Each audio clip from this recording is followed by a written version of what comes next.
Dear finance professionals and students, welcome to podcast of Fca Deepak Rao, a practicing chartered accountant. Daily news and updates for 30th June 2026. Moody's Ratings believes India can manage a wider fiscal deficit this year without jeopardizing its investment-grade credit rating. Despite elevated oil prices posing risks, the agency views their impact as temporary and trusts New Delhi's commitment to fiscal consolidation. While high debt servicing remains a concern, Moody's remains confident in India's steady improvement and conservative path. India has removed restrictions on commercial buyers purchasing petrol and diesel from retail outlets effective July 1st.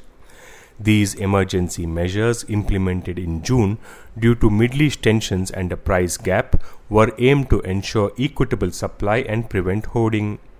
With global energy trade stabilizing, commercial users like transport operators can now buy fuel without daily limits, restoring normal access to retail pumps.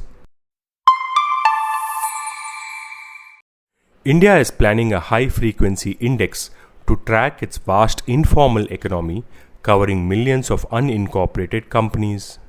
The proposed Ministry of Statistics and Program Implementation or MOSPI index may appear technical, but it has the potential to reshape everything from monetary policy, GDP estimates, and government planning to corporate decisions and equity investment by bringing into view a part of the economy that has long remained statistically underrepresented. The informal sector employs roughly 80% of India's workers while contributing a little less than 50% to productivity. Yet, it remains a blind spot for lack of tracking. India's banking sector is experiencing significant leadership shifts, with multiple CFOs and senior executives departing private banks and even major institutions like LIC and SBI.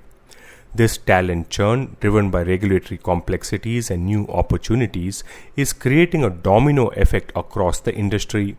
Several banks are actively seeking new financial leaders, while some are also preparing for CEO transitions, highlighting a period of considerable flux. Oyo's parent company Prism has filed its IPO papers with SEBI, planning a Rs 6,650 crore fresh issue to repay borrowings. The hospitality giant reported significant revenue and profit growth for the 9 months ending December 2025, driven by international expansion, particularly in the US following the G6 hospitality acquisition. Prism operates across 43 brands in over 35 countries, aiming to leverage scale and operational efficiencies.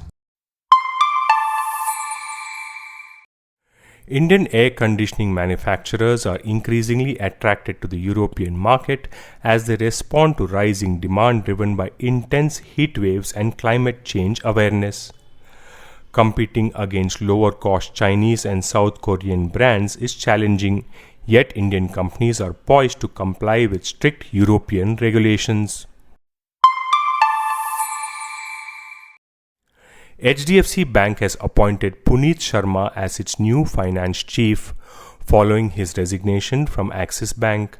Sharma, who will officially become CFO on December 1, 2026, brings extensive experience from his previous roles at Tata Capital and Citibank. His departure from Axis Bank, where he served as group head and CFO since March 2020, was announced on June 28th. This podcast is sponsored by Sound of CA.